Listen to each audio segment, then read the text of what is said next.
Hi friends, మీకు ఈ video నచ్చినట్లయితే లైక్ చేయండి, సబ్స్క్రైబ్ చేయండి.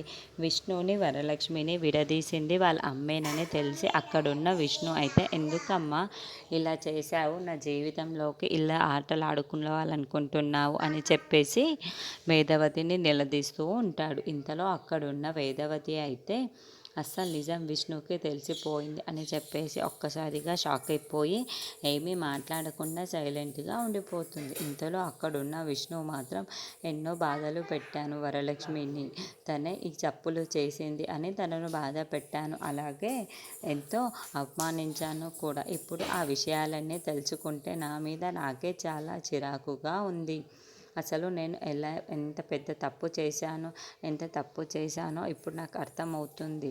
వరలక్ష్మి ఏ తప్పు చేయలేదు, మొత్తం తప్పు చేసింది నేనే అని చెప్పేసి చాలా బాధపడుతూ వరలక్ష్మిని వెతుక్కుంటూ వెళ్తూ ఉంటాడు. ఇంతలో వరలక్ష్మితో అజయ్ దాస్ అయితే, ఎందుకు వరలక్ష్మి, నీ భర్త నీకు ఇష్టం లేనప్పుడు అతనితో కలిసి ఉండడం నాతో కలిసి ఉండొచ్చు కదా.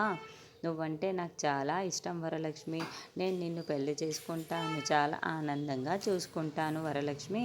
ఆ తాళి ఉందనే కదా నువ్వు ఆలోచిస్తున్నావు. ఆ తాళిని తీసేసే వరలక్ష్మి, నేను నిన్ను ఆనందంగా చూసుకొని నిన్ను చాలా జాగ్రత్తగా చూసుకునే బాధ్యత నాది వరలక్ష్మి. నీ భర్తను వదిలే వరలక్ష్మి అని చెప్పేసి అంటూ ఉంటాడు. ఈ మాటలన్నీ విష్ణు వింటూ ఉంటాడు. ఏంటి వరలక్ష్మి ఇలా మాట్లాడుతున్నాడు అని చెప్పేసి అనుకుంటూ ఉంటాడు. ఇంతలో అక్కడున్న వరలక్ష్మి అయితే, లేదు అజయ్ దాస్ గారు, నేను మిమ్మల్ని పెళ్లి చేసుకోవాలనుకోవటం లేదు, అలా అని నా భర్త అంటే నాకు ఇష్టం ఉందని కూడా మీకు చెప్పటం లేదు.